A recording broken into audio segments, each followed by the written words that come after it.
Tell me if this sounds familiar. You realize that some months you're making more money than anyone you know, and other months you can't even cover rent. If that sounds like you probably have an issue with your income, or you have a lack of income. This video is aimed to help you solve that lack of income by adding income, or at least helping you pick where to add income from. So I'm going to rank the top 10 best income streams for creators, at least according to YouTube. And I'm going to give you my tier list, Jordan's tier list, of what you should be doing with your life. And obviously, to trust anything I have to say, you have to know me a little bit. My name is Jordan Parker. I have done business for the last 15 years. I've made 5 companies. I have failed miserably 3 of those companies. The 4th one, my last agency, got to 70 people. We worked with billion-dollar clients. We worked with pretty much everyone on the Forbes top 50 list. We delivered projects for so much money, it makes me cry, because our clients were overpaying by so much. So I have a bunch of experience in business. And to make this even better, I spent the last 3 years working with creators personally and helping them scale their own businesses. I have all of the on-field experience and all of the classic business experience you can want, and I will channel all of that in this video so you know exactly what you should make to make your next 500, 5,000 or 15,000 bucks more easily and more reliably and more guaranteedly.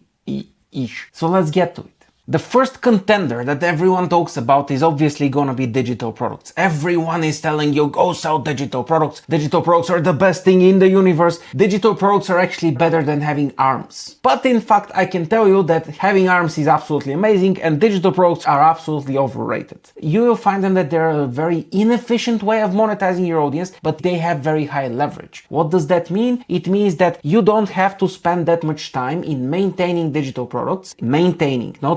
Maintaining digital products, but at the same time they are not super effective at getting people to pay you as much money as humanly possible. So that makes them a very, very bad option for anyone who's starting out, because if you're starting out you can make a whole lot more money, and I'm talking 10, 20 times more money, if you don't sell digital products and sell something that's more effective instead. But if you already have a bigger business, that means that you can utilize digital products as an extra income stream, as something that helps you monetize your audience even further and even better. So if you're just talking about expert creators with 1 million people in their audience who are already making 100k plus per month, then digital products would be S tier, no problem. That's why everyone is so excited about them. But most creators are not that big and most creators are not that good. And you probably don't have that big of an audience yet. So digital products will actually backfire on your ass and be very, very damaging to your business. For this reason, I'll put them in the C tier. For most people, they would even be lower. For most people, they would be in the E tier. But for a small subset of creators, they are an S tier thing. That's why we are bumping them up a little bit, but still something that you should very much consider not doing unless you hate making money, of course. Next, the second favorite thing for anyone to sell: coaching. Coaching is what every idiot guru will come and tell you, hey, you should just sell your coaching. And let me tell you, you absolutely shouldn't sell your coaching because you have no idea how to coach. Unless you have worked with people for a number of years, you will be an absolute garbage coach and you should not be selling coaching, because coaching is a difficult skill and it's definitely not your entry-level easy money crypto bullshit make rich fast thing. It's not that. Coaching is an excellent thing to offer. Coaching, I believe, is better than digital products for most people, but at the same time you have to actually be good at coaching for this to work. So I will rank this at the B tier, because if you are not actually competent at coaching, you will probably have a very shitty time retaining people in your coaching program, and if people don't want to stay in your coaching program, then it doesn't matter how good of a vehicle this is. For most people it's gonna be a D at most, but I'm bumping it up a little bit because you need to understand the actual potential of something like this, and you need to understand the actual effort you need to put in human interactions for you to actually use this potential and make it very, very useful. Next we have ad revenue. YouTube revenue or TikTok ad revenue if you're really naive. Ad revenue is amazing. If you wanted to get 1,000 viewers and make a cent, then ad revenue is your place to be. It's the most effective way to make very little money from a lot of work. I'm kidding, but not really. When it comes to ad revenue is optimized for the advertisers to make money, because you're not the most important person to YouTube. You're replaceable for YouTube. There is 1,000 other creators waiting to take your spot. But who isn't replaceable? People with money paying for ads. So the most valuable person in this relationship is the person with the ads running the ads. And YouTube will put a lot of effort to keep them on board and put very little effort to help you. In comparison, that's very much visible by everything we've seen from the YouTube development. One of the biggest companies in the world fails to add basic quality of life features that take about 15 engineering minutes to implement for years. So we know for a fact that you're not the highest priority for YouTube. I would never put a relationship like this as my best bet to making money. So this immediately goes into the F tier for me. What does F tier mean? It means that if you have ad revenue, that's amazing. It's a great bonus, but for a main vehicle for you to monetize yourself and make enough money to sustain yourself, it's a terrible idea. That brings us to the other side of the coin of ad revenue, brand deals. What happens if you get brand deals and they come in and throw money at you? This is in fact better than ad revenue because you're a little bit closer to the money. With ad revenue, if somebody is paying YouTube and YouTube is paying you, with brand deals, at least you're getting paid directly from the brand. It's still not optimal because unlike digital products in which you know exactly what you're selling, with brand deals, brands can do whatever the fuck they want, and if they do something that is very, very wildly unethical, your brand goes down with their brand because you associated yourself with them, and that absolutely sucks. So you're risking your most important asset in business to do brand deals. Again, if they work, they're great. If you can get a good brand to sponsor you, that's amazing. If you can get a decent contract, which by the way, a lot of brands will not give you a decent contract, you'd have to negotiate with them if you want to have something that's actually beneficial for both of you. If you have them, again, excellent source of additional revenue, absolutely terrible source for main revenue because you're entirely dependent on other people and their businesses. You don't control anything, so it fundamentally cannot be ranked much higher than D. And by the way, D is pretty good here, like D for brand deals, perfectly fine, great little bonus. Let me interrupt this real quick. If you're a creator who wants to scale your business, I have collected 15 years of business knowledge and 3 years of working with creators into 39 different insights that I talk about in my emails. Those insights are enough to take your business from doing okay to doing amazingly well consistently. If you want access to those, I share them on Creator Income, which you can join for free below. Next we have affiliate marketing. Affiliate marketing is the favorite of everyone. I'll just put Amazon links to everything that I own, including my toilet. It's very important to include your toilet and you have to buy a Japanese toilet for this to work. But if you include your toilet, you make 1 cent extra per year. It's amazing. I'm messing around, but affiliate marketing is this, okay-ish thing that can add a few extra bucks to your monthly revenue. But when you think about it, unless you're directly promoting those products, you will not get that many people interested in them. So we're talking about less than 1% of your audience even clicking at any of those links. So unless you have a massive audience already, which would make any of the other vehicles for monetization wildly more effective, then affiliate revenue is just not worth it. So unless you have a massive audience that you can run affiliate programs with, then it's really not a great strategy and it's not really going to make you money, and especially it's not going to make you consistent money, which is important. If you're one of the few people who are talking about some specific type of gear, like you're giving camera reviews and whatnot, then affiliate marketing can be profitable, but you should run it differently if you want to make good money from it. Instead of going to Amazon and taking a very small chunk of what Amazon sells and putting people in a website filled with distractions and putting them in a place in which they might not purchase what you send them to purchase, you should talk to direct suppliers for the different things. You can talk to camera stores, you can talk to software companies and get a direct deal for affiliate marketing there, which makes this significantly more impactful and way more viable as an extra income. Again, I won't make this as the main income for anyone because this removes a lot of the control from your business from you and you don't want that, but it is still something that if done correctly is worth considering for supplementary income. But still most people do this incorrectly. If you do it correctly, this would be C tier, no problem, but most people will mess it up and just slap a bunch of links to random camera gear and random junk they have at home as affiliate marketing in their YouTube descriptions and think that they're doing a great job. They're not. This is just a lazy way of approaching this. Next we have merch. Merch, let me tell you immediately, merch is obviously F tier. Merch is wildly overrated. Again, merch is one of those things that feel very easy, but actually require a shit ton of extra work. Because yes, you have a fulfillment center that does all the merch for you, but do you know what? Most of those fulfillment centers that print on demand and that kind of crap produce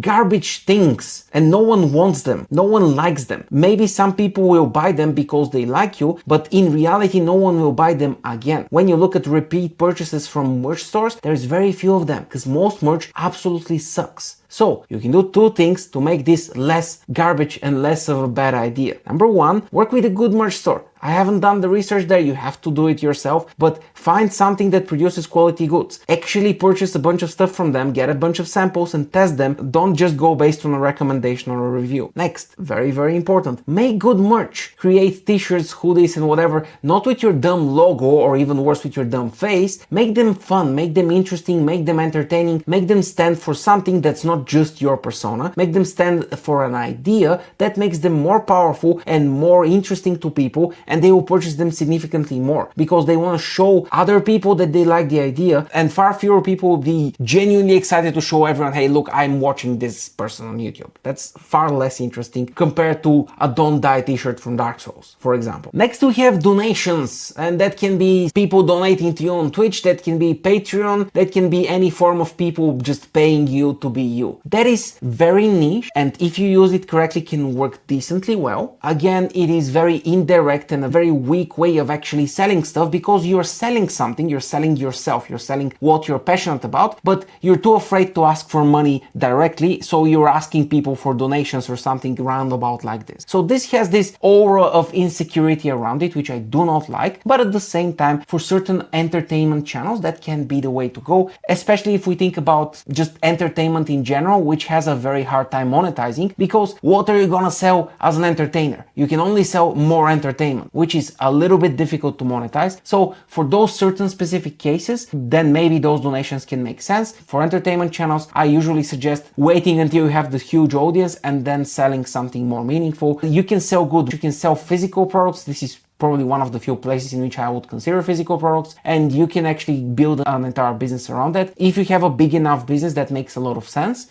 But if you're an entertainer in general and you're not at the level in which you can sell whatever you want, because you can take Jimmy right now, Mr. Beast, and he can sell whatever he wants because he has a brand that's so big that if he makes a bank, he'll make $1 billion in 5 years, no problem, because of the brand. He can even do a bad job at running the bank and the bank would still be wildly profitable because there's so much new people coming in because of all of the brand awareness that he has on the market. But you're not at that level yet, so that means that donations and Patreon might be acceptable ways for you to monetize. I would still rank them as a C at best. And again, this is with a big ass grain of salt because for most people, they will be here. But I understand there are some people who genuinely have no other options. So this needs to exist, and I'm putting it a little bit higher than I would usually do. If you're not an entertainment channel, this is immediately an E. So don't do it if you're an educational channel. You have way better options. I've seen books pop up here and there. That's a very interesting idea. I think that books are one of the most amazing things you can sell, but not for the reason that a lot of people seem to think. Books are a terrible way to make money. Books are cheap. No one pays a lot of money for books. Maybe copywriters pay a lot of money for books, but that's a very small part of, the world population. Most people think a book costs $15, and you would have to work very, very hard to convince them that your book is worth more than that. So I wouldn't say books are a great way to make money, but books are an amazing way to grow your brand and influence.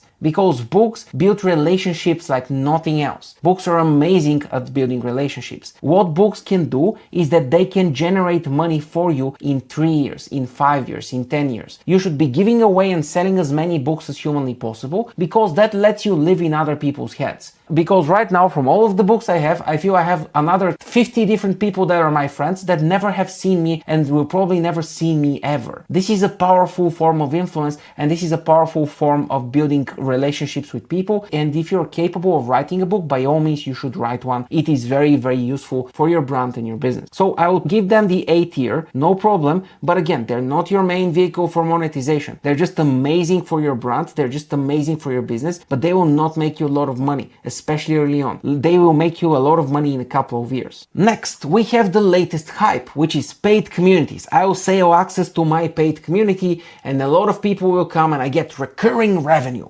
Recurring revenue is amazing because people have to pay you every month, and of course they never leave because your community is the best. So you get all those money every single month guaranteed, and you're rich, and you get just richer, and you have stability, and you have income. Everything is cool. That is actually not the case with 99% of communities. Most communities are absolute garbage. 70% of communities after 3 months are completely dead. Another 20% of communities are dead in 6 months. And in the last 10%, you have communities who last 1 or 2 years, and you have some great communities. But why I'm saying this is not to say communities are a bad business model. It is to say that communities are communities. It's in the name. You have to build a community. You have to work hard to create a community. You have to create it for other people. You can't spend your entire day on social media and expect your community to thrive. You have to spend a lot of time in your community for it to grow, for the relationships inside to evolve, for the momentum to build up, and for people inside of the community to start becoming a community. You don't just do this by slapping a school group together and hoping for the best. That's not how it works. If you put in the work, communities are an excellent vehicle for you to make a lot of money. They're an excellent vehicle for you to connect with your audience. They're an excellent vehicle for you to create a lot of sustainability in your business. But you have to get people to stay in the community. It's not about getting them to join. It's about getting them to stay. And unless you're sure you can keep this community alive for the next 2 years, then don't start a community. It would be the dumbest thing ever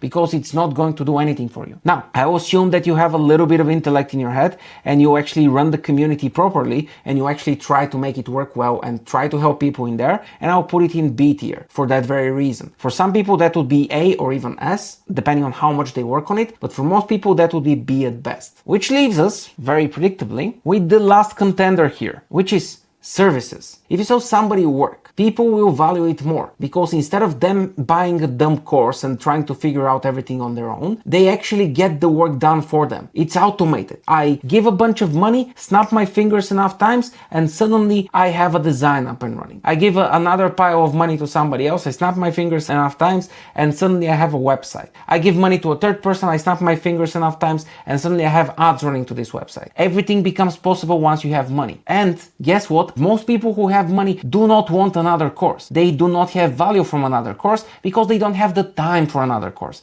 But what they want is somebody doing the work for them. So if you have a brand and the reputation of somebody who is capable of doing something useful to be specific, then you can use your brand and reputation to sell this work to other people for 4 or 5 digit sums of money every single time. And here's the best part, if you work with businesses, then they pay 5 to 10 times more for the same type of work if you have enough proof that your work is good and enough predictability that when you say something is going to be done by a certain date, it is going to be done by that certain date. But if you have a skill and you talk about this skill on YouTube, then by all means, a service is one of the highest and best performing things you can sell. A lot of services you can upsell to recurring subscriptions that pay you 4-digit amounts of money every single month or even 5-digit amounts of money every month. It is insane how effective services can be. And what you can do if you ever get tired of fulfilling that service and doing it for other people, you can always hire other people to do the work for you, and you can just be the face of the brand getting all of the clients, and you have other people delivering the service for you. This way you end up running an actual business, and this business can be incredibly stable and incredibly profitable.